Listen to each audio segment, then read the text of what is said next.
সেই হাত ভেঙে দাও, এই লড়াই লড়াই লড়াই চাই, এই লড়াই লড়াই লড়াই চাই, এই হামলা মামলা যেখানে এই লড়াই হবে সেখানে, এই অবিলম্বে বকেয়া বেতন এই দিতে হবে দিয়ে দাও,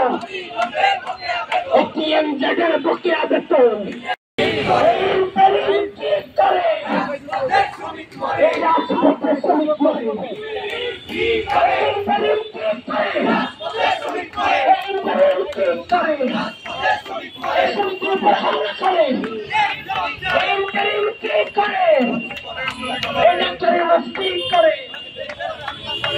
চলো চলো চলো রে চলো, চলো চলো চলো চলো, অবিলম্বে বকেয়া বেতন, রাস্তায় শ্রমিক মরে, ইন্টারিম কি করে, রাস্তায় শ্রমিক মরে, ইন্টারিম কি করে, তুমি ইয়ার মত এখন লড়াই করো, তুমি ইয়ার মত এখন লড়াই করো, জয় জয় জয় সর্বহারা, জয় কৃষকের সংগ্রাম, TMZ-এর সংগ্রাম, TMZ-এর সংগ্রাম,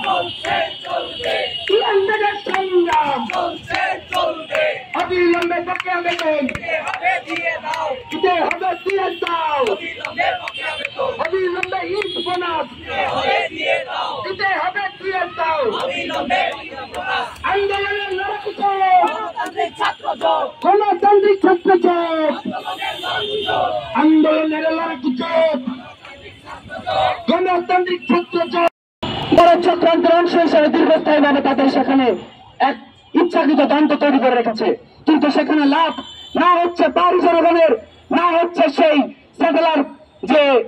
ক্ষুদ্র যে জনগোষ্ঠী রয়েছে, যে ভূমিহীন দরিদ্র জনগোষ্ঠী রয়েছে তাদের, সেখান থেকে ফায়দা পাচ্ছে শুধুমাত্র কোটা কয়েক পুঁজিপতি শ্রেণী এবং ব্যবসায়ী শ্রেণী পালন করছেন। একবার চিন্তা করুন যে সেনাবাহিনীর প্রধান ওয়াকার উনি 14 মাস বেতন পান না, একবার চিন্তা করুন যে পুলিশ বাহিনী বেতন পায় না, কিংবা একবার চিন্তা করুন যে ঢাকা বিশ্ববিদ্যালয়ের শিক্ষকরা অধ্যাপকরা বেতন পাচ্ছে না। এই শব্দগুলো বললাম কারণ এরকম ঘটনা বাংলাদেশে কিংবা পৃথিবীতে কখনোই ঘটে নাই, কিন্তু